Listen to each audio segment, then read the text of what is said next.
Good morning. I'm Doak, Mansfield, the interim minister of the Unitarian Universalist Church of Tampa. Welcome all to this place. Everyone is welcome.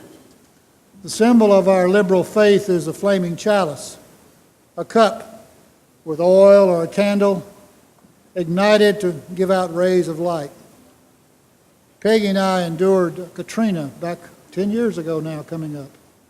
And one of the devastating things I took from it that still lingers with me is how mean and troublesome absolute darkness is.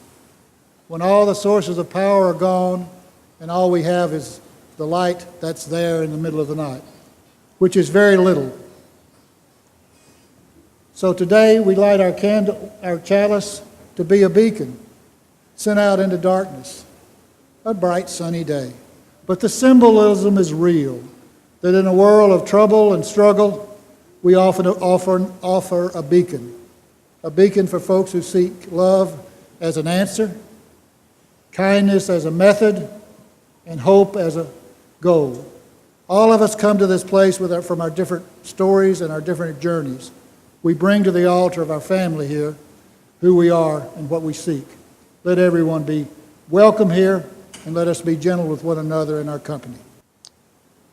As I've shared with you many times, the opportunity to be a Unitarian Universalist, to be about a faith that depends on our freedom as our inspiration and our aspiration as our hopes. It's difficult sometimes to speak of what we are and what we're about. Traditionally, worship has been an opportunity for folks who are faithful to a creed or a doctrine or a concept of God to come together to give homage, to acknowledge love of that deity, to be about learning from the laws and applications of that particular faith, no matter what it might be. The Abrahamic faiths of Islam and Judaism and Christianity all have a book to go by, and they speak from that book, and they lift up and give instructions from the tales and stories and legends and teachings of their individual traditions.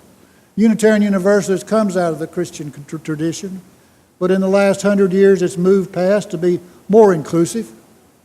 While once it was liberal Christian, now it's more broad humanism with a lot of emphasis of mysticism and earth religions that influence us to feel and think at the same time, to look at the mystery we're a part of, but also look at the elements that make us who we are and learn more about ourselves.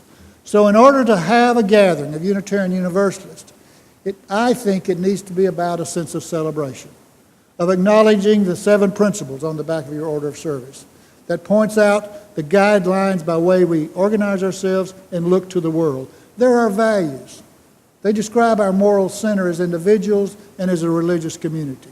And we are a religious community. We make an effort to organize ourselves, to raise money, to train ministers, to have religious exploration classes, to provide fellowship, to provide adult education, but we are not here to teach a doctrine. We're here to look at you and invite you to contribute to the ongoing development of a theology, a philosophy that can bless your life, lift you, and guide you in the way you want to be. So I announce gladly and joyously our celebration for this Sunday, January the 11th. Moving into 2015, Sunday after Sunday we come back to touch a place. No, an idea, not a place. An idea where love and truth and inquiry and reason cross paths. And be a community that is not afraid of new ideas, embrace the old traditions, and look to this day and tomorrow to bequeath a better world. So welcome to that celebration. We'll have some laughter. I hope we have some thoughtfulness. Let us be about celebrating this day, who we are, and what we might yet be.